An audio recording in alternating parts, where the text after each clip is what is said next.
today's meeting. Thank you, Amanda, and thank you everyone for having me, showing up today. My master gardeners are near and dear to my heart.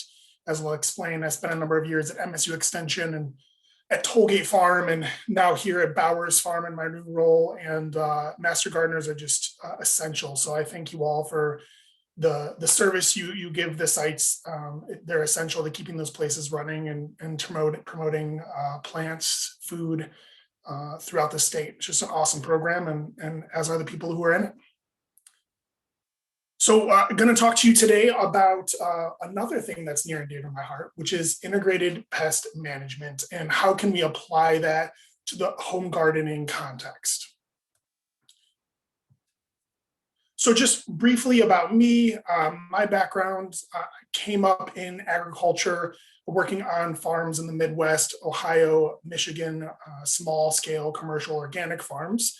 And then I was really fortunate to have a role starting in 2016 with MSU Extension at their MSU Tollgate Farm, and running and developing, creating their beginning farmer training program and growing their production space. So we grew at the peak there a little over 3 acres of vegetables through a community supported agriculture program.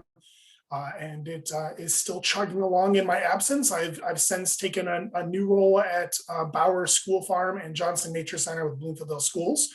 And I'm working to build out the agricultural programming and natural resource programming there. So it's an exciting new pasture that I've rotated to, if you will. And while I was with MSU, working with master gardeners, beginning farmers, gardeners. So even though my work has expanded now, this is all this topic today, and working with folks like yourselves is something that's just so important and something I'm very passionate about in particular. And while all that's going on, in the background of my mind always is working on growing out my family farm in Ypsilanti. We have about 30 acres out there and looking to create in the long-term family farm out there and incorporating vegetables. So again, applying all this knowledge to the future as well. So integrated pest management, I'm sure that you have heard this term before during your master gardener trainings. I define it as limiting pest damage by adopting many strategies, layered strategies, and reducing our dependence on chemical interventions. And when I say chemical interventions, I mean both organic chemical interventions and conventional chemical interventions. And what we're really trying to do is reduce the use of broad spectrum insecticides, herbicides, pesticides, right? So these are things that are not selective and will kill all manner of insects, microorganisms, and as well as plants. And so using those things, whether you subscribe to conventional methods, whether you subscribe to purely organic methods, but reserving those chemical interventions as a last resort, and ideally using all these other strategies to reduce their use. Really important to understand about IPM.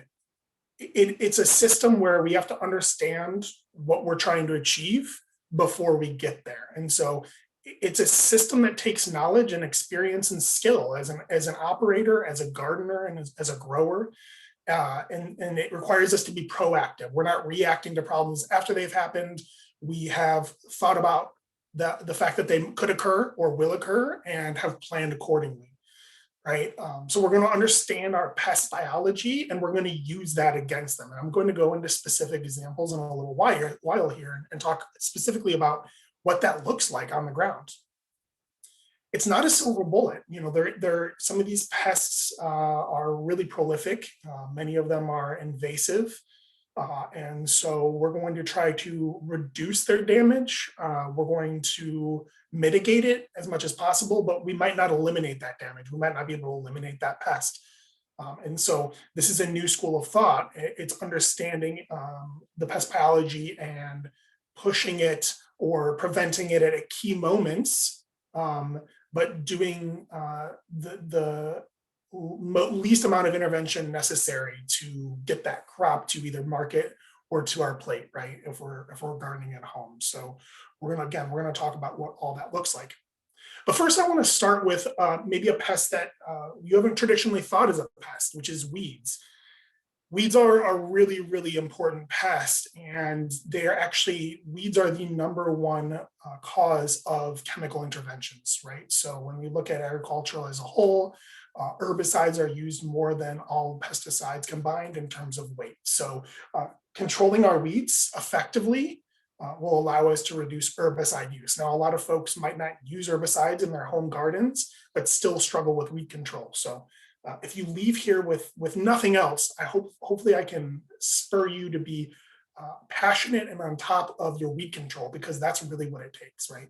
So weeds are really deleterious for a few reasons. They compete for resources, number one: water, light, and nutrients. Most of our agricultural crops are not good competitors. We have bred them to have other attributes other than beating out their competition for root space, for canopy space. And so instead of doing those things, they taste great. Maybe they're resistant to a specific disease, but they certainly can't outgrow that grass or that amaranth or that lamb's quarter very effectively, right? So weeds also reduce airflow, and really dense stands of weeds can reduce airflow, increasing disease pressure. They can themselves harbor other pests and diseases that become problematic. And because many of our weed species are actually related to the annual crops that we grow, they harbor some of the same pests and same diseases. And so not letting them be reservoirs of those things is really important. And then they also just create management problems when we're trying to do other stuff in the garden. They make harvesting harder. They make finding the crop harder to do. And so we really want to try to minimize their presence. But you might have heard some things like they can provide some beneficial habitat. You can eat some of them. They can build soil. I mean, there are plants after all, and so we can grow things like cover crops to do some of these things too. But ultimately, we can't control weeds. So that these benefits really don't outweigh the negatives, and so we want to control them whenever possible. First, we have to understand where weeds come from. That's number one. There's two big sources. We have rhizomes, so those are roots. Thinking of things like thistles, immediately my mind goes to thistles, and I get kind of red and scratchy just thinking about them. Can't stand thistles. They're prolific right there. I mean, you have to respect them because they're so good at what they do, which is sending rhizomes out and sprouting right back up. Our other source is seed, and the source of those seeds, there's two ways that can happen too. We've got what we call the seed bank. So that's seed that lives in the soil. There's well documented that many weed seeds can live for decades in the soil.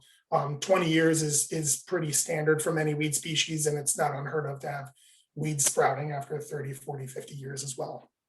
And then, of course, seed rain. Seed rain is when we let our weed seeds go to seed, when we let our weeds go to seed. So that is something we absolutely never want to let happen. That's so important.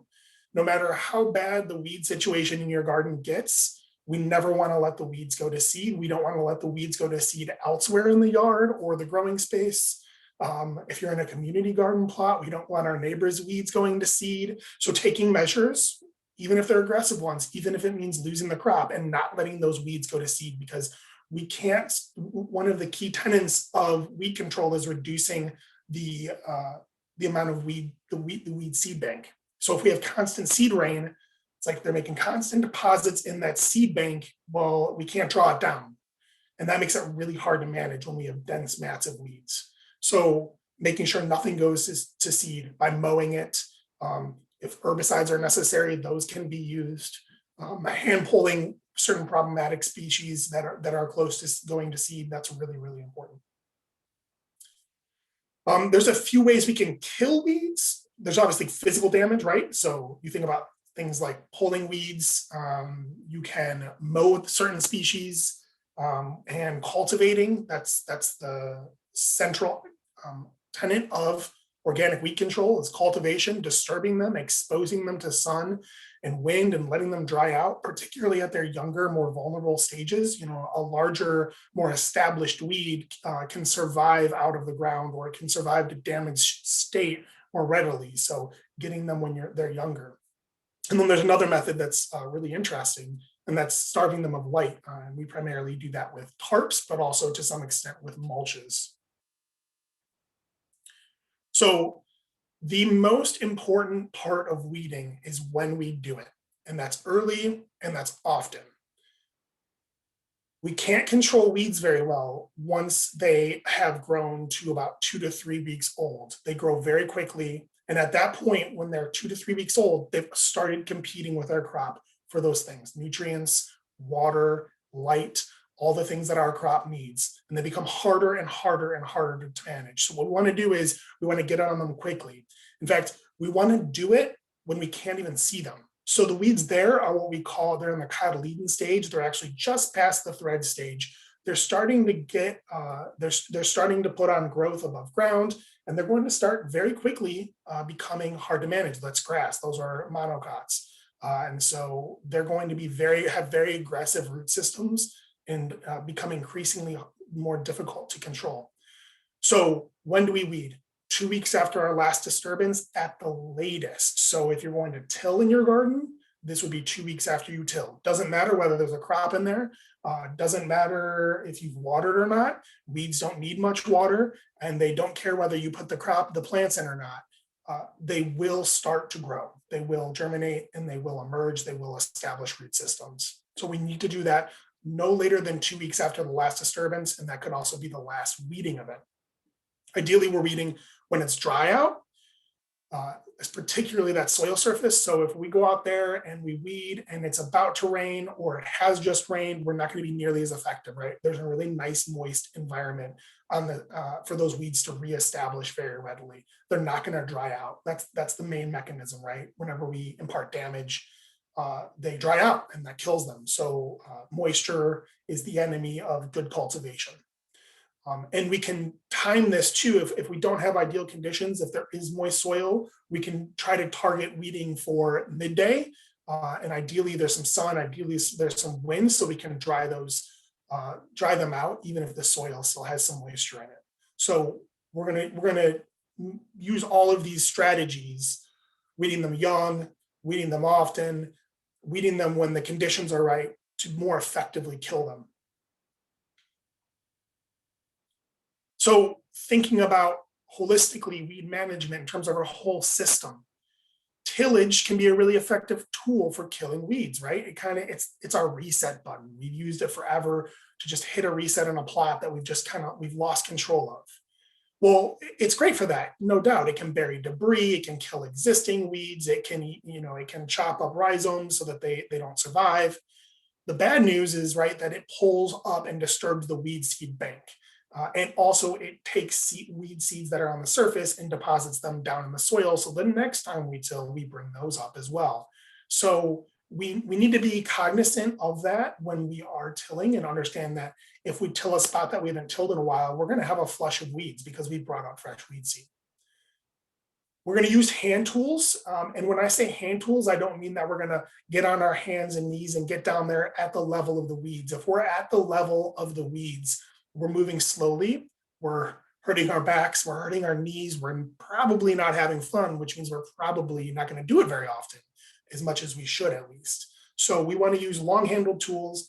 I don't like to recommend any one company, but Johnny's Seeds sells fantastic extra long-handled tools. They've got a bunch of them, whether you want a collinear hoe or a stirrup hoe. Those are some of the more versatile and robust weeding tools. They have great handles that you can stand upright with great posture, exerting minimal force to disturb the soil surface. So that is for the home garden. Those two tools, the stirrup hoe and the collinear hoe, can more than cover all of your weeding needs. If you want to get a couple sizes, that's great. But honestly, as long as your garden is less than maybe 3,000-4,000 square feet, those tools are more than enough to accomplish your needs. When you get maybe a little bit bigger, you might want a wheel hoe, you might want some other options, the more diverse crops you have, things like that. Tarps can also be really powerful. On a tarp, there's nothing special about it. You just want a good, robust, sturdy tarp, whatever you can get from Home Depot, whatever you have in the back of the garage, ideally with as few holes as possible. Tarps are fantastic for a couple reasons. they are a tool we can use to hit the reset button on a piece of land without tilling it. So all the benefits of not tilling, like not disturbing the soil and bringing up new weed seed, not oxidizing organic matter. Tarps are our tillage alternative. Now, the disadvantage here, right, is that there's a time component. We have to leave this tarp on for a minimum of 2 weeks during peak season. So that's when there's lots of heat units happening. So that's would be at least May through September. If we're going a little bit earlier or later, or the temperatures are particularly cool, we'll want to do it for at least a couple more weeks. If we're killing sod, we want to leave it on there for 4 to 6 weeks, but you can actually start a new garden patch this way without ripping up sod, without busting out the tiller. Anybody who's ever started a new garden, right, we all know that like how much of a disaster and how much work that is to kill the sod. Well, we can put the tarp on there, kill the sod, maintain all the organic matter that sod's provided, maintain all the channels that those dead roots will provide. We're not going to kill off any invertebrates. The tarp is just a great solution. It's going to warm the soil, and it's going to incorporate all that organic matter really nicely without ever having to till. Of course, if you have really hard compacted clay soils, you might still have to till, but the tarp is a really great way to kill that grass off and make the tillage job a little bit easier. The tarps will also have this incredible ability to flush annuals. So annual weeds, if you tarp, the weeds will actually want to come up. It's a warmer environment. A dark tarp provides a nice warm environment. It traps moisture under there. It's an ideal way for them to germinate. If you've killed off the sod too, you've removed the competition for the weed seeds, so they'll germinate, but they'll very quickly starve out because they won't have light. And within a few days, even of germinating, they'll be dead. So you can accomplish so many things all at the same time with a tarp. So everybody should have a tarp. They're super cheap. They're affordable. You'll throw some stones on the sides. They're fantastic. The only problem is if they capture rainwater, they can be a bit of a bear to pull off. But the benefits far exceed the negatives there. Really can't recommend them enough. And then the last technique you might use is stale bedding for managing weeds. Stale bedding is when you prep the bed, you get it ready, like you're about ready to start planting, but then you leave it. You might even water it and let those weeds germinate, and then you come through and you cultivate with one of your hand tools, right? You can also do a light tillage pass to do that. This is fantastic. If you're struggling with weed control with direct seeded crops, so think of things like carrots or salad greens, beets, any of those crops where it's just real pain to weed those because they're so close together, right? And we can't get tools or we can't get a straight line.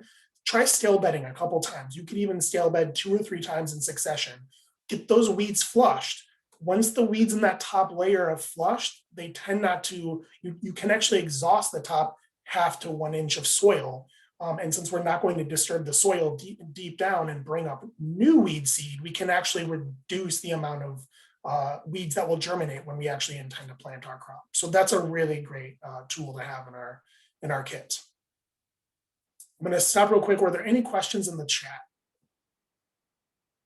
Looks like we're good. I'm going to forge ahead. It was a very quick, people spend their entire career studying how to manage weeds, but just quick advice to manage them. Just get on them early. If it's never too early to weed your garden. Don't wait until you can see them. Don't wait till they have their first set of true leaves.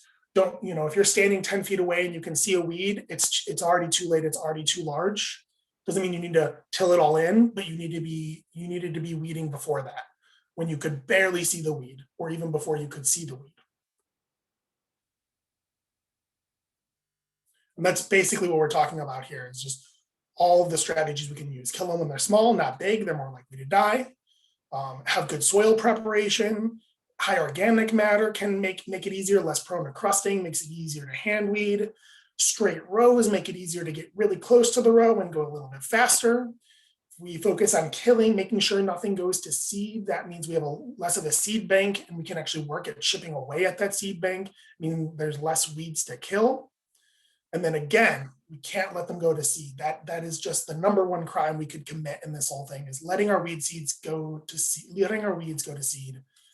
Weeds and seed, they sound too close. They're too similar, and you say them enough, they start to blend together. So do not let anything go to seed. That's just mow it, burn it, tarp it, whatever you got to do, but just don't let that happen.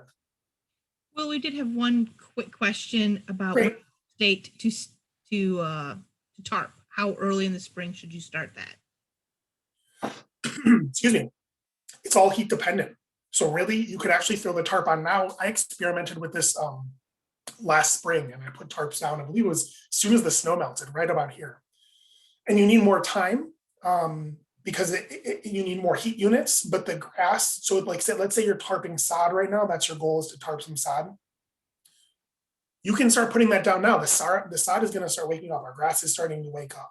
It's growing very slowly, but it's going to start calling on its energy reserves, right? It's going to start trying to put on new growth to capture more energy and more sunlight. So tarp now, but it might take up to 8 weeks right now because it's so cold. It's all about the heat, really. But a dark tarp, dark brown or a black tarp, is going to add more heat units, is going to lead to more dead grass. So there's no real rule of thumb. There's not a lot of research on there about how to do it, but longer is better. Don't just trust that the grass is dead because the tops are dead. The roots are really where the life of the grass is. So if you're just flushing annuals and it's the middle of the season, 1.5 to 2 weeks is more than enough time. And then you did say that the dark tarp versus the clear was a better choice. Yep, clear tarps, that's a different mechanism. So there's occultation with a dark tarp where we're starving them of light. Then there's solarization. Now, solarization can work in the middle of the summer when we have high heat and lots of sun. But solarization this time of year will actually only promote and stimulate weed growth because we are not starving them of light. So clear tarps will not help right now. I was doing some research when I left Tollgate on actually combining the two, using a clear tarp on top of a dark tarp, but I didn't really get any conclusive results with that. So I don't know that it's worth the time. So clear tarps on the ground, I don't recommend them because the conditions are pretty exact that you need there. And I found that it didn't kill things like thistle. It just caused them to go into to senesce, to just kind of pull back into themselves. And I have somebody asking about bindweed. Do you have any idea of like a timeline for a tarp killing out bindweed, the dark tarp? Yeah, bindweed. So the weeds that make rhizomes do take longer, and again, it's all about the heat units. So it probably is going to take thistle or bindweed, anything that's going to reproduce readily from its roots, from its rhizomes, is going to take longer, and you're looking at more like 4 weeks, and ideally you're doing that when you have a good amount of heat units. So those are going to be treated more like a sod. So again, we can flush a round of annuals out in about 2 weeks during the peak season. That's how long they need to germinate and then starve of light. But really what we're asking the thistles to do, what we're asking bindweeds to do, is to use up its root reserves. So they have a lot of energy tucked away down there, depending on how large that root is. So longer is better. So this is all a good excuse to have a larger vegetable garden so that you can rotate and manage your weeds and tarp in one area and garden in the other, right? So we all need bigger gardens so we can use this technique. All right, that looks like that was it. If only weeds were our only pests, though, right? We've got more pests out there. So on to the next group. And of course, when we think pests, we think insect pests. And again, we're talking about layering strategies. So just like with the weeds, it was reducing the weed seed bank. It was regular cultivation. It was early. It was often. Same thing with insect pests. There is no one strategy that's going to work for all of them. There isn't even really one strategy that's going to work for just one of them. We need to be layering things on to tackle the myriad pests that want to eat our delicious, amazing vegetables. And so generally what we have here, they fall into a couple groups. Physical barriers. We're going to plant things that aren't appealing. This works maybe better with things like deer and ornamental plantings. There are certain varieties of crops that may be less appealing to certain insect pests. I wouldn't lean too heavily on that. So we're not going to talk much about that in terms of the lack of appeal to certain insect species. You can trap crop. Trap cropping is the practice of planting a crop for the specific purpose of attracting a pest to it. And you're like, why on earth would I do that? Well, that's a really good place then to use chemical controls, is on a crop where one, it's highly attractive to that insect, and so they tend to congregate there in very high numbers. And then you're not actually spraying the food that you're eating. So trap crops can be really effective in that way. Often home gardeners, we don't have the space for it, and so it's maybe not the best strategy. But if you do have the space, or you have one pest that you're really struggling with, flea beetles comes to mind. Trap crops can be an effective solution. And then last but not least, we can remove the problem, right? So we can use physical and chemical controls to get that thing out of here or to kill it. One of the most effective strategies for fighting pests is row covers. I cannot recommend them enough. There are definitely drawbacks, but they are incredibly effective at keeping pests out. So they physically prevent the pest from getting to the crop, right?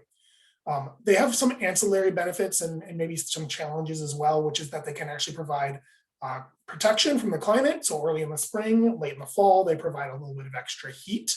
And so they can be really effective at extending our season as well. And so they have multiple uses, which is a good reason to have them on hand as well.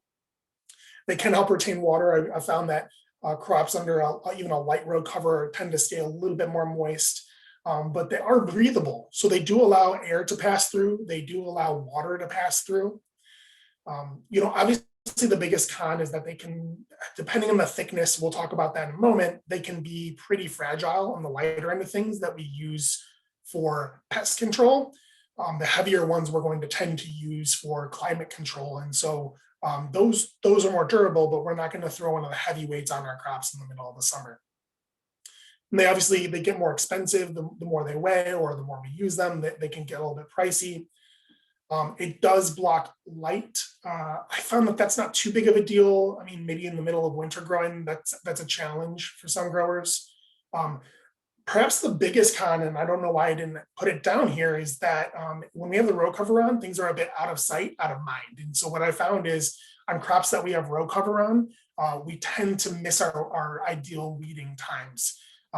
We often put it off because we don't want to go through the hassle of pulling the row cover off so that we can get in there and weed effectively. So we find that we use more mulch in conjunction with our row cover, because then we don't need to worry about that as much. Hitting those timings, but the number of times that we missed a weeding interval and just would pull it back, and the weeds are as large as the crop, and it's a nightmare. You hate to see that happen. So that's a big drawback. And so building systems so that doesn't happen, calendar reminders, notes somewhere to, well, I planted this 2 weeks ago, it's time to go pull the row cover off and weed under there.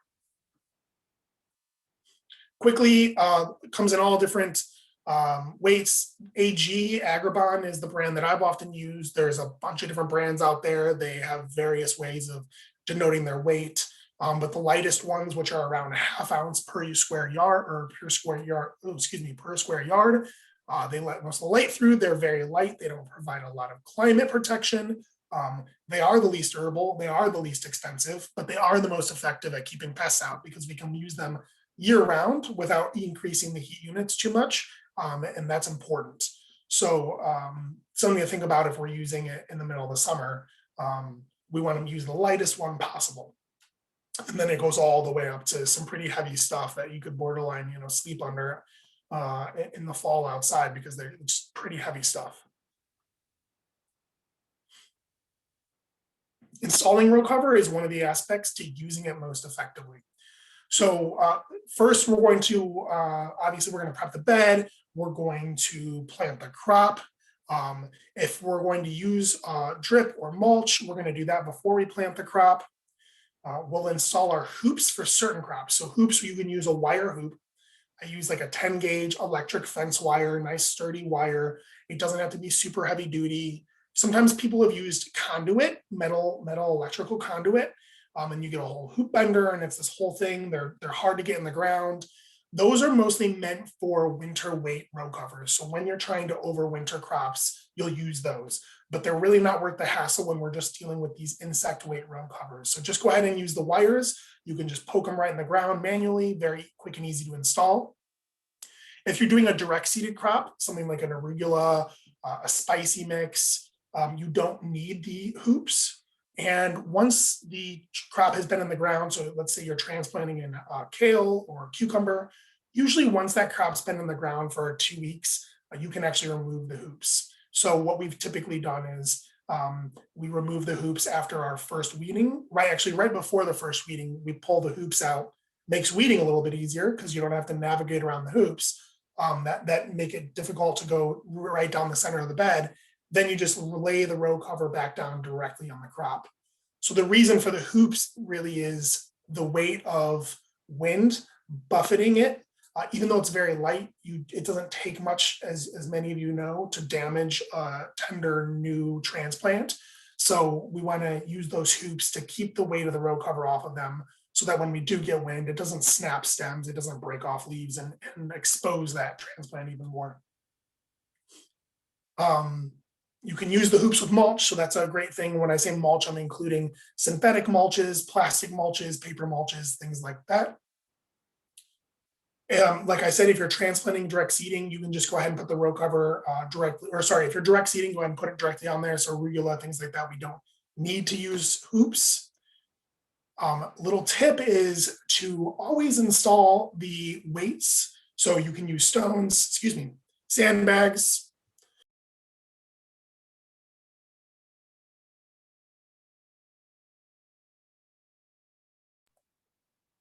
Sorry about that. You can use stones and sandbags. We use lengths of metal pipes that way laying around.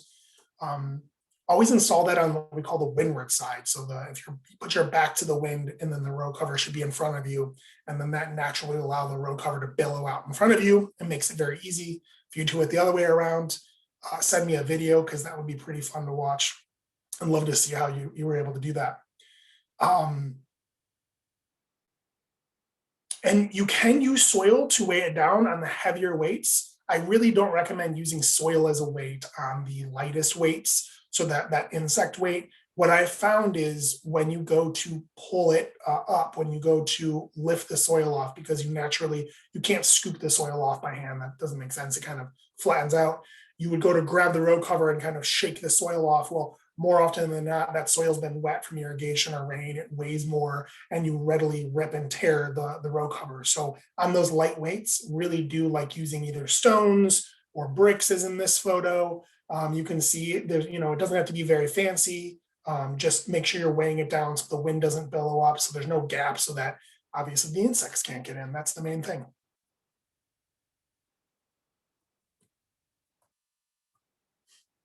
So I want to talk about some specific examples of IPM. I think this is the best way to teach it, is just talk about what are some of the things you can do to control an insect using IPM. So our old friend, the Colorado potato beetle. If you've ever planted potatoes, you have certainly seen these, right? They're ubiquitous, they're voracious, they're squishy, and I've gotten a lot of questions over my career about how do I control these things? And they're actually a pretty straightforward one. So this is where knowing the pest biology is so important. Potatoes, we're going to plant those usually in mid-ish April, depending on when the seed companies get them to us. Who knows when that's going to happen this year, with shipping being crazy and all that. So hopefully they get them before they dry out too much. The potato beetle adults, they overwinter as adults. They emerge in May, early May, sometimes late April if it's a really warm year. And the adults get to doing what adult potato beetles do. They want to find a mate. They want to lay some eggs. So they start looking around. The adults are actually not the main source of damage. So we're not so much concerned about the adult potato beetles. It's like weeds in their seeds. We're not really actually worried about the weed seed head. That's not doing the damage. It's the potential of it to do damage, right? So we want to prevent it from ever getting to that stage, and not so much where it's not that thing itself that causes the damage. So they lay orange egg cases, usually lower on the plant, usually on the underside of the leaves. And then usually within a week or two, those larvae will hatch, and that's what you're seeing there. And that is where the damage comes from, is the larva. So each clutch of eggs can have many dozens of larvae in it. And if left unchecked, within a matter of a few days, they'll completely defoliate your plant. So some of you might have had this heartbreak happen to you, where you thought you looked at your potatoes one week, thought everything was good. They, it rained once, they didn't need to be watered, you had just weeded them, you came back a week later, and all of a sudden there's just a plant just missing. There's just a little stem there, and they're just voracious eaters. So what we want to do is start scouting regularly. So scouting means just walking our fields and looking for damage. In fact, every week at the farm, every Monday was our day. It could be any day of the week. Monday was our day. We would just go around with our phones, with our pads of paper, and we would just take notes on all the crops. We would do our crop walk and just put eyes on everything, because it's amazing. I mean, even in a relatively small garden, how much things can get away from you if you're not paying attention to them, if you don't make a point to look at them and think about them. Especially when you get some rain and you don't have to be out there watering and irrigating every day. So that's when we're going to be thinking about cultivating. That's when we're looking for pest damage. So we're going to start looking for those adult emerging. We're going to look for those egg clutches and make note of them. And we're going to start looking for the larvae as they emerge. And then once the larvae emerge, we're going to get a bucket. We're going to put an inch of water on the bottom with a little bit of dish soap in it. And we're going to go around and we're going to knock those larvae into the bucket. And we're going to do that really frequently, anywhere from 2 to 3 times a week when they first emerge. So again, this is going to be probably mid-May by now. Our potatoes aren't very large. They're just starting to get maybe a foot and a half tall, the larvae emerging. And we're just going to take that bucket and we're just going to knock those larvae into the bucket. That soapy water breaks the surface tension so they drown. We don't need any chemicals. This is absolutely a quick and effective way to do this. We've managed up to half an acre of potatoes this way. It goes very quickly. Start knowing what to look for. You'll very quickly recognize the larval damage. You can see it from almost 10 feet away once you get pretty good at it, and you can just go through quickly. And it's actually not even about getting every last larva off the plant. You're just making quick passes. We're just going to make a quick pass, knock them in there, move on. So better to do more passes more frequently than be really thorough with one pass that we're going to do less frequently. And then once we've reduced the larval load, fewer of them become adults, fewer lay eggs. Later successions, our potato plants are larger. They can withstand a little bit of damage. The adults aren't so big of an issue. There are more predator species come out. Their populations level off. So it's really just that first flush of larvae, those first few weeks, we really need to be vigilant with our control. And then we can let nature take its course, because we don't eat the potato foliage. We don't care if it has a few holes in it. We just want healthy plants that produce big, productive potatoes. Another bugger, right, is the cruciferous flea beetle. You guys all probably know them if you've ever grown anything in the brassica family. The adults emerge in April. They have this characteristic birdshot damage. They're really bad with early growth. That's when they can really hurt a plant the most, is when we have just maybe the cotyledons or a couple first true leaves. That's really the main time we want to control. So what we need to do is rotate. So we don't want to plant things in the same space every year, right? We're going to plant our crops in a new space, because the cruciferous flea beetles overwinter in that previous space where they were eating last year. You're going to move them to the other side of the garden. Okay. As soon as we plant, whether we're direct seeding arugula, whether we're transplanting kale, we're then putting our hoops on, we're then putting our row cover over that immediately. We're not leaving it. We're not putting it off till tomorrow. If you don't have time to put the row cover on after you've planted, then you didn't have time to plant. So that's got to be part of that process, and immediately covering them, because they will find it and they will fly there. And even just a few hours is really all they need to start finding it. Especially if it's warm out, they move quickly. As soon as we've covered them, excuse me.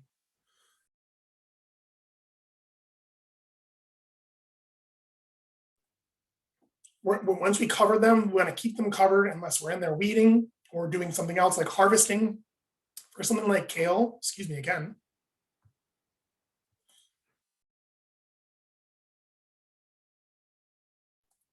I think it's spring allergy season. As soon as we have, when we're working with the crop, we want to cover it back up immediately. So again, if we're weeding, if we're harvesting, we only have time to do those things if we can afford to cover them back up when we're done. With something like kale that can outgrow the row cover, you want to get it to as large as you can get it under that row cover and then pull it off. Then nicely developed, healthy, well-weeded kale plants have a fair amount of resistance, have a fair bit of time before those cruciferous flea beetles fly in. You know, other strategies we've used with the flea beetles have been a trap crop. We've used things like golden Pacific mustard, which is much more attractive to them than kales. And then we actually were trying to vacuum them. I don't know that that's a worthwhile endeavor for home gardeners. They're really attracted to pak choi, so you definitely want to keep your pak choi very well buttoned up. That's very important. So they're really, their damage is not to be underestimated. And they do love too the direct seeded greens, arugula, and those are ones where we really have a low threshold tolerance for damage, right? Because we're eating the leaves on those things. I will say too, a benefit of covering up radishes from cruciferous flea beetles is we also keep out the root maggot that will infect those. So row cover is especially important with radishes to keep both of those critters out. And then that really almost is a silver bullet. It does both very, very well.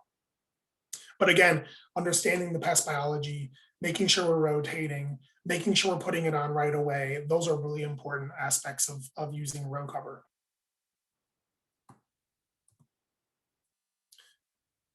Here's a fun one, imported cabbage worm. So those are those, often people will know when they come to the field, they'll say, oh, look at those pretty butterflies. And they're called small whites, and they're, you know, maybe the size of a dollar coin or something like that.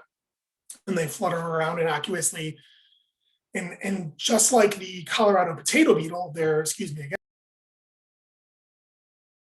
adults, we're not worried about them. It's all about the larvae, right? We've got to manage those larvae because they're the ones that do the damage. They leave larger holes in brassicas typically. So the birdshot's going to be flea beetles. The big holes that you'll see, they're like chains of holes. That's most likely the imported cabbage worm. And so this we need to be a little bit more vigilant about because these guys can do damage really fast. So whereas the flea beetles can be managed with row cover, and then like kale gets large enough that we can pull it off and kind of just coast with some pest damage. These guys can do a lot of damage in very short order. It's large holes, it's very noticeable, and they tend to be concentrated damage on a couple plants before they spread out, unlike flea beetles, which naturally spread out and diffuse their damage. So again, row cover, really important. We're rotating because same thing, they'll come up in the same soil that they were in last year. So if we're planting year after year, we're not going to escape them with row cover. Then on many of these crops, so I'm thinking kale, I'm thinking cabbage, Brussels sprouts, these are crops that are going to outgrow the row cover, we'll pull it off, and we still need to manage them. So there is a organic solution that's called Bacillus Thuringiensis. Dipel is the commercial organic name, or at least one of them. And that is an organic approved, it is a biorational pesticide that only targets lepidopterans. I'm using some lingo. So lepidopterans are moths and butterflies. So it's not going to harm all the other stuff going on out there. So it might get some other maybe beneficial moths, caterpillars, but not too worried about that when you have an absolute, they're just pigging out there. We need to control them somehow once we've got that row cover off. So regular BT, we're going to use that every week, every other week, depending on the level of the infestation. We're getting the tops of the leaves. BT, we need to not let get exposed to sunlight. So we're usually doing that in the evening as the sun goes down. When their feeding can be pretty active, they'll tend to be active in the early mornings and the late evenings. And so then they eat that and it does bad things to them on the inside and out. I could do a whole talk on BT. It's really interesting stuff. So hopefully you're starting to get the feel for the ways that we're layering strategies here. We're not just doing, skipping ahead. We're not just doing one thing. So we're going to start going a little bit quicker through these. Cucumber beetles, right? Bacterial wilt on our cucurbits, all our squashes. So they actually themselves, their damage, not such a big deal. It's the bacterial wilt that they carry with them. So we need to control them in the early stages of plant development. If they introduce bacterial wilt into a relatively young transplant, that plant will die very quickly. An established full-grown plant has immune defenses and can afford to lose a couple leaves here and there, but a young plant we've got to protect. So absolutely, we're using row cover. We're using that when we're direct seeding or when we're transplanting, and we're going to rotate. That's extremely important. I really like to use kaolin clay, also goes by the name Surround. We'll dip our seedlings in that. And that really helps for a couple of reasons. One is it actually reflects heat and reflects sunlight, and so it cools the transplant during its tender transplant stage. And then it also deters feeding by the cucumber beetle. So even if a couple sneak under your row cover, which can happen, it will be another layer of deterrent for them. And also, let's say you can't use row cover or they get too big, you can still be using kaolin clay to deter their feeding and that intermediate stage between pulling the row cover off and their full growth. But again, we need to get that, we need to be aware of when these cucumber beetles are coming. We need to get that row cover on right away. So let's talk about disease, the last of our big pest segments. And I know I'm running short on time here, so but I want to spend a good moment talking about this. So there's a number of tools we have when we're talking about IPM to manage disease. We can grow resistant varieties. This is really important, and it might be one of the most impactful tools we have. So we can't always grow the varieties we want when we know we have a disease problem. So if you're suffering from powdery mildew or blight or viruses in many cases, the only defense we have against viruses is going to be resistant varieties. And so learning to shop for things that we know our land suffers from. So that's where the planning comes in. That's where the experience comes from. Diseases, just like in humans, right? We can have immune systems that are strong or weak. Well, absolutely the same is true of plants. And this is an emerging field of study right now, but having healthy, balanced soil. So maintaining good pH, having well-balanced nutrients. I always prefer organic nutrients over conventional nutrients because I believe that it improves plant immune systems. It's a much more natural way for them to absorb nutrients. So rather than giving them a huge dose of synthetic urea, which is basically like sugar to the system, right? Using slow release organic nutrients that break down naturally and are the result of the microbial community, breaking that down and making it available to the plant, just as would happen in the natural environment, right? So that's how we're producing and maintaining plant immune health. We're rotating, so we're not going to plant plants every year in that exact same space. I know that's hard at the home garden. You might not have thousands and thousands of square feet, but even if it's just moving in a few feet over, can make a pretty big difference to not be kind of stewing in the same soil with the same disease year after year. Promoting airflow. All disease is helped by a lack of airflow, right? So we need fresh air moving over the leaves, right? So putting our garden in a sunny space, bringing it out into the open, away from fence lines, away from shrub lines, managing our weeds, not planting too densely, pruning, all of these things can improve airflow. And that's really, really important. And again, pruning can also, getting rid of dead or diseased leaves can also help reduce inoculum. So that's another beneficial practice for that reason. That's big in tomatoes. That's why we do so much pruning in tomatoes. Whenever possible, and these last two pieces relate, we're going to bottom water. So we're not going to just throw water all over the top of everything, particularly crops that we know are prone to disease, right? We're going to bottom water and keep that leaf surface dry. So we're going to promote good airflow, and then we're going to keep our leaves dry by using drip, or if we're using a hand hose, a watering wand, we're going to focus the watering on the bottom of the leaf, or the bottom of the plant, the base of the plant, right? So that it's not splashing into the leaves. And that does a couple things. We're reducing soil splash, which is a way that inoculum gets onto the leaves, all right? And also reducing the amount of moisture on the leaves, which is another way that disease is promoted on the leaf surface, which is where most of our diseases infiltrate, right? I see that a couple of questions came up in chat. Yeah, our first question was kind of going back to some of our insect problems. How do you control root maggot on turnips? Yep, row cover, 100%. So turnips are super susceptible to flea beetles and the root maggots, row cover, row cover, row cover. And then also making sure that you're seeding them with enough space so that they get out of the ground quickly. So if you're planting them too densely, they grow very slowly, they're in there longer, and they're more likely to get the root maggot. If you have row cover with very few holes, you've got weights on there, there's no gaps in there, it's almost foolproof. You'll get really, really high quality turnips. I'm thinking like the Hawkeye salad turnips, they're very susceptible to those root maggots, and they're very noticeable. And then another bug question. We also are curious about what are your methods for controlling squash bugs? Yeah, squash are the squash bugs are a little trickier because they can crawl under row cover a little bit, but row cover does help with them. And I do like mulches and not organic mulches. I'm going to get to that in a little bit. But plastic mulches, paper mulches help create less welcoming environments. Organic mulches really provide a lot of area for them to crawl around on your squashes. So we want to make sure that we don't have too much of that. Good weed control can help reduce them. And when necessary, you can do some hand picking on them if your planting isn't too large. But they're not one that I've ever really had to deal with much. We have them.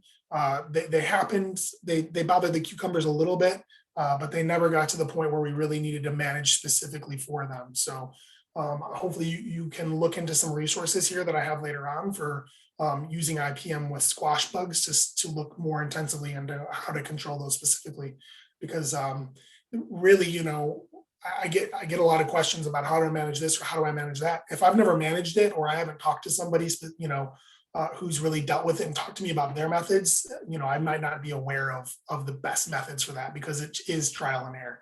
And it is layering all these strategies in your own scenarios, in your own situations. That's where the experience comes in. All right. So we're going to talk briefly about mulches. They reduce soil splash, retain water. I actually don't love them for keeping weeds down. I think they usually fail at that. We don't usually put them down thick enough, or they break down through the course of the season, and then they actually inhibit our ability to get in there and cultivate using hand tools. So I don't love mulches. They can cool the soil early in the spring and reduce crop growth. So I've actually seen a number of crops fail because they kept the soil too cool and stunted growth. But we talk a lot about them as being a beneficial thing because they do a lot of good things, and they do add organic matter. I don't know that runoff is really that big of a concern, or leaching is that big of a concern at the garden scale. But they can do those things. Improve fruit quality for things that sit on the ground. That can absolutely happen as well.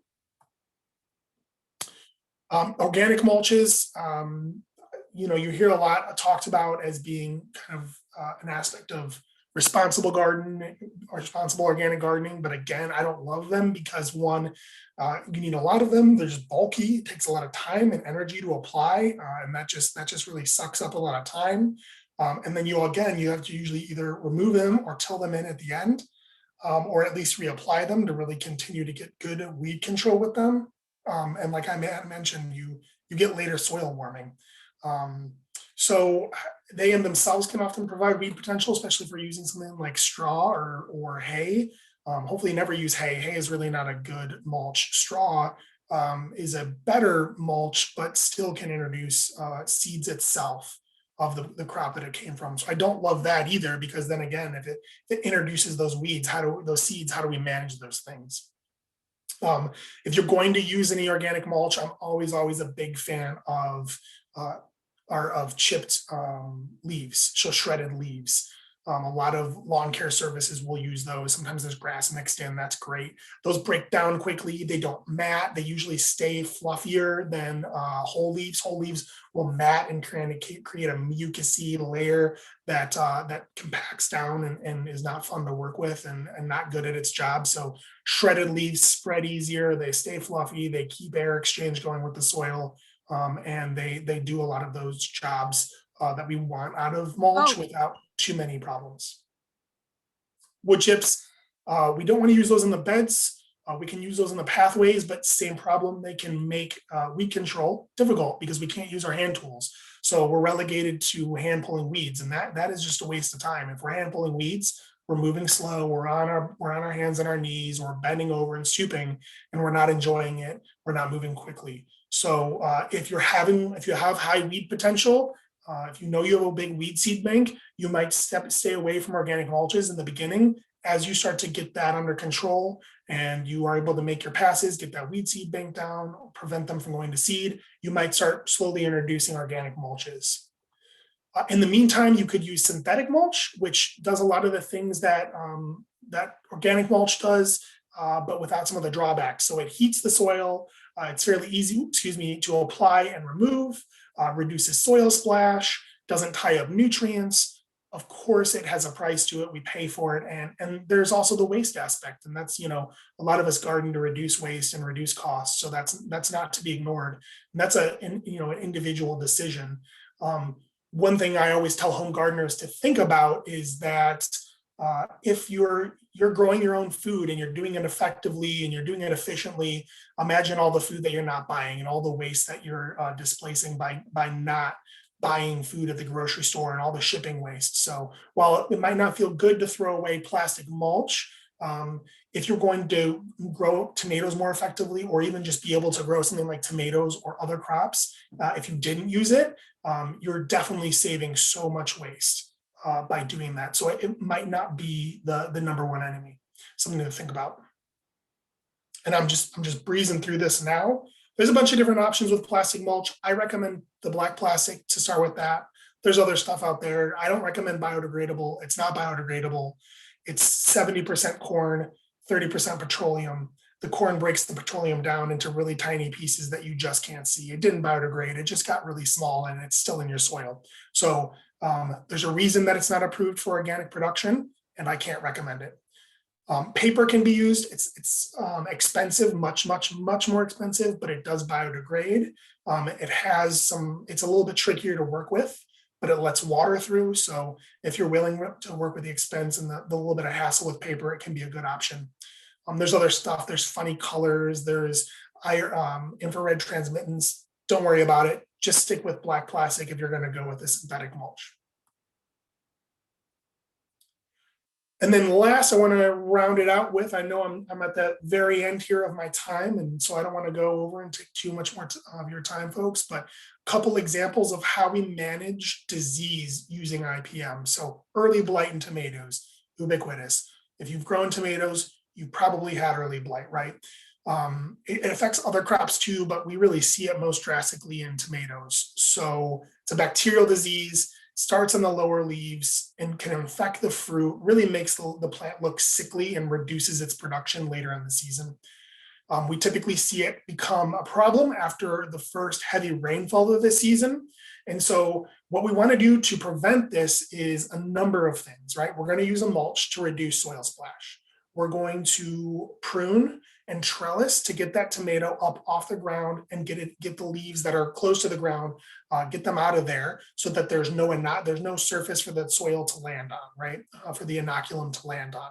And also by removing those lower leaves, we're promoting airflow down low so the leaf surfaces are drying quicker, and that's really important. So when the disease does get on there, it doesn't have as much time to establish. That's super important. I mean, tons of studies have been done on this and how important it is to keep that leaf surface dry and to not let the inoculum get on there. So pruning, trellising are always worth it with tomatoes. I just can't tell you the yield differences you'll see, particularly in our short Michigan season, which is only going to get more erratic with climate change in terms of rainfall and temperature swings. So pruning, trellising, mulching, really important.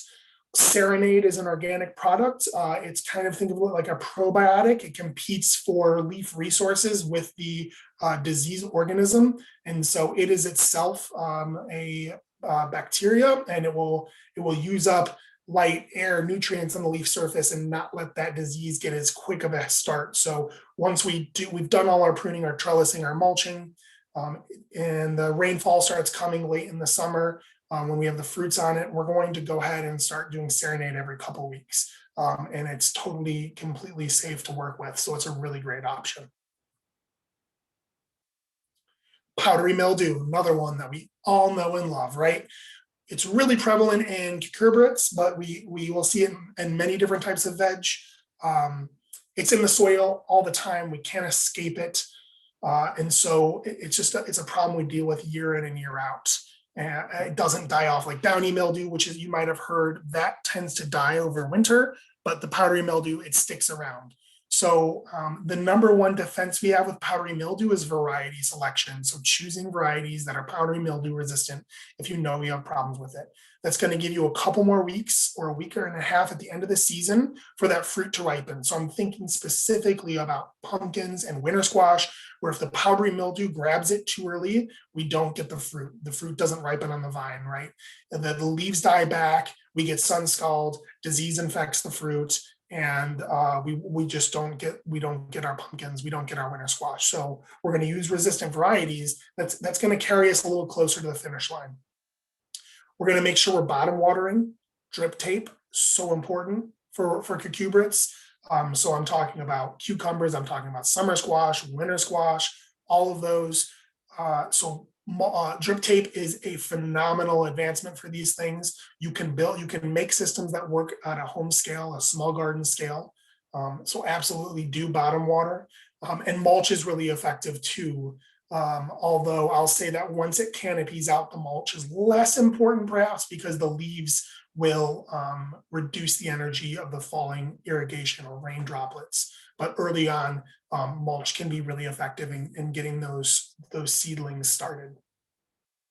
Saw a couple questions come through.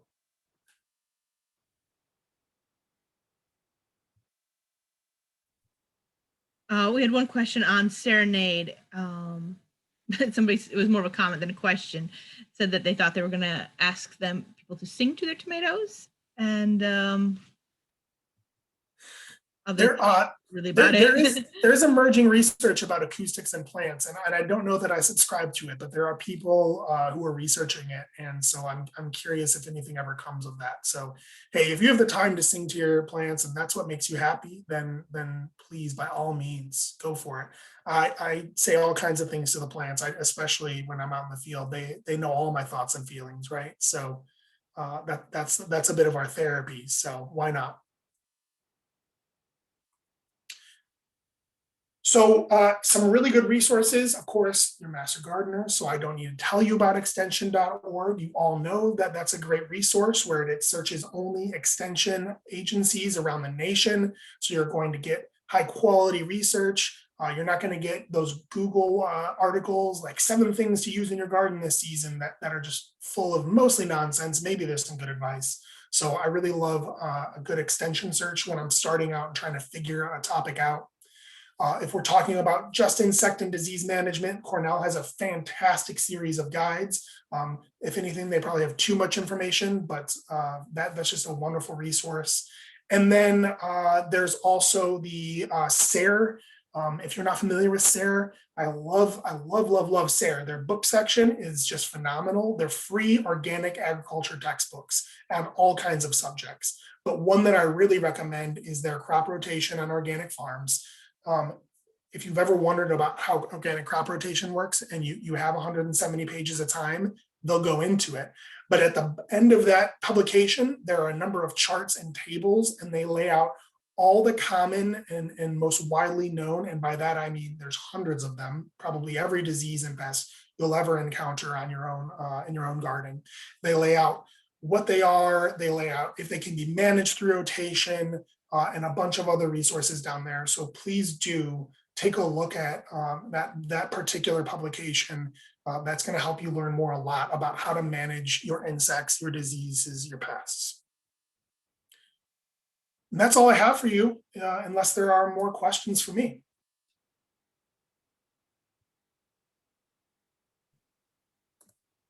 And if anybody has any questions, feel free to either use the chat function or feel free to unmute yourself and go ahead and ask any questions that you might. I have a question.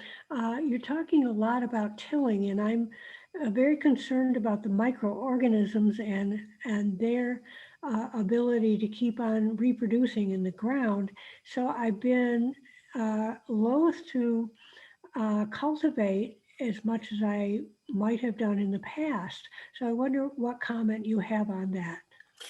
Thanks, Gene. I think that's a great point. I think the whole industry is really waking up to, and home gardeners probably led the charge here on the whole reduced tillage, conservation tillage, and no tillage movement.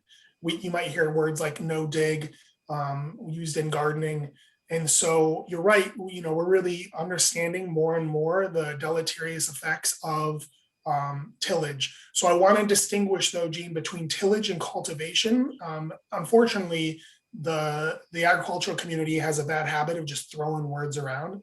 When I'm referring to cultivation, I'm really just talking about minimal disturbance of the top layer of the soil. And that means dragging a weeding tool through the soil. And so that's not something that's going to have a deleterious impact on the soil. We're not inverting soil layers. We're not damaging arthropods unless they're in that top, quarter to half an inch. And so really highlighting that as our primary weed control method. What we're referring to as tillage, which is inverting soil using a tiller, would be the primary method for most home gardeners. That's a much more aggressive strategy. So we absolutely should attempt to limit that, if not eliminate that practice in all of our gardens. For folks in agriculture like myself, it still is a necessary tool, but there are some folks at certain scales who are managed to eliminate it. And I think there's a lot of good lessons there. I think there's a lot of merits to the no-till movement. And I think a lot of people are learning from it. So thanks for bringing that up. And were there any other questions? I have a question. Go ahead. Okay. I've heard that powdery mildew is often a fault of no air movement. And I think that was true in my case. I had some peonies. I never had trouble with them. I transplanted them to an area. It was kind of close to a sprinkler system and no air movement. And I got powdery mildew on those plants. So I wonder if you feel that air movement is an important thing to combat it. 100%. Yep. Okay. All of our diseases. So when we say, well, with the exception of viral diseases, so all fungal diseases, all bacterial diseases, air movement and airflow is incredibly important, right? So the way that those things enter the plant is through a moist leaf surface. And so what airflow does is remove the leaf moisture quickly. So leaf moisture happens from a number of things: irrigation, rain, and morning dew are going to be our primary ones. And so we can, those things we can't stop. We have to irrigate, it's gonna rain, and the morning dew happens. So we can't stop those things. We can irrigate intelligently. That might be one thing we can control. But absolutely, we want to prune when possible. We want to space plants effectively, all that.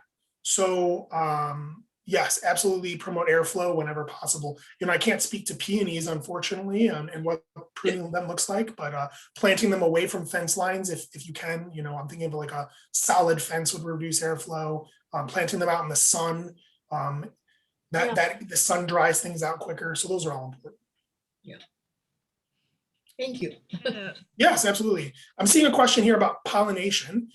The vast majority of our crops, our annual crops, don't need pollination. And so you're talking about squash and tomatoes specifically. We rarely cover tomatoes with row cover, one, because of their growth habit, and two, because they are mostly affected by disease, not pests as much. The pests that they do suffer, so are tobacco hornworms, that's later on, and row cover is not used on full grown tomatoes typically. So tomatoes not so much of a problem there. With squash, yeah, you absolutely do need to pull the row cover off in a timely fashion to make sure you get pollination. So we will sometimes we'll get some incomplete pollination. It looks just like blossom end rot, but you'll see some incomplete pollination on that very first set of fruits. Actually not the worst thing. Sometimes squash like to invest their energy into fruit a little early. And so when they abort that first growth due to incomplete pollination, they put more growth into their vegetative growth and produce more in the long run. So kind of almost works out that way. But any crop that requires pollination, you need to be thinking about removing that and being strategic to promote pollination. And then we also have a question about double digging. They use leaf compost in the process. Yeah, double digging, really just the process of manually working the soil, right? So, anytime you're using a shovel or any hand tools, it's less aggressive than using a power tool like a tiller. Tiller is very vigorous. It really breaks up the soil structure very thoroughly. So the tiller is the most aggressive tool. So there are other tools in our arsenal that we could rely on. Double digging would be better than tillage for sure. And so it's not that all tillage is bad or that we can't use any of it. We just need to be, again, strategic and thoughtful in the way we use it and seek to reduce it or reduce the depth of it or reduce the frequency of it. So, your compost, if it's leaf mold and it's well composted, you really can just spread it on the surface and walk away, and you don't need to incorporate it. All those nutrients and all that good stuff will work its way in naturally through various processes, natural processes. So good compost, you really don't need to incorporate. I also had a question about what is a good source for Serenade? That's a good question. I would just Google it. I bought it from the places I bought it from. They were ag suppliers, so it was big old bottles. I've seen it in small bottles. All of these places, all these hydroponic stores that have sprouted up since a certain law was passed, they often have a lot of this stuff because they like to grow that certain crop using organic methods. So you can probably find small bottles of that and other things there. So somebody mentioned Uncle Luke's in Troy, if you're in the Troy area. But yeah, I really recommend hydroponic stores. Grow Green, I think, is a place I've gotten a lot of stuff from. I believe they're out near, is it White Lake? I can't remember. So yeah, Google's a good friend there. And then did anybody else have any more questions or comments? So like you said, feel free to unmute yourself or use chat. Either one is a good option for asking questions. And I would like to add here, if I could, Amanda, I'm happy to send you my PowerPoint, Amanda, and you can distribute that. And also feel free to distribute my email address. I love talking about this stuff. I love having conversations, even if you just want to share your successes or we can mourn your failures together. I'm all good with all that. So we don't have to be strangers after this. We will definitely make sure to share that information. We did also have one more question about good source for buying row covers for small scale gardening. A lot of the seed companies online, which they're all selling out everything, it's just hard these days to be a gardener. They sell them in small quantities. So I'm trying to think, Johnny's definitely sells it in small quantities.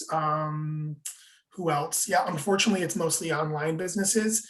I think that there used to be a place in Detroit, but I can't remember the name and I don't know if they still sell it. So, it'd be cool if somebody was, since you guys have a community here, if you're going to be buying it, maybe start talking to other folks and you guys can buy a big roll and then divvy it up as a great way to save money and save on shipping and all that. Sounds like a great idea. Did anybody else have any other questions or comments that they needed to ask? If not, I just wanted to thank you again, Will, for taking your time to talk to us today. It was a great presentation with lots of information and lots of resources. Hopefully we'll all get a chance to grow some healthy vegetables this year and maybe mitigate some of our problems that we've had in the past. Thank you, Amanda, and thanks everyone for having me. Have a great week. You too, sir. We will talk to everybody later.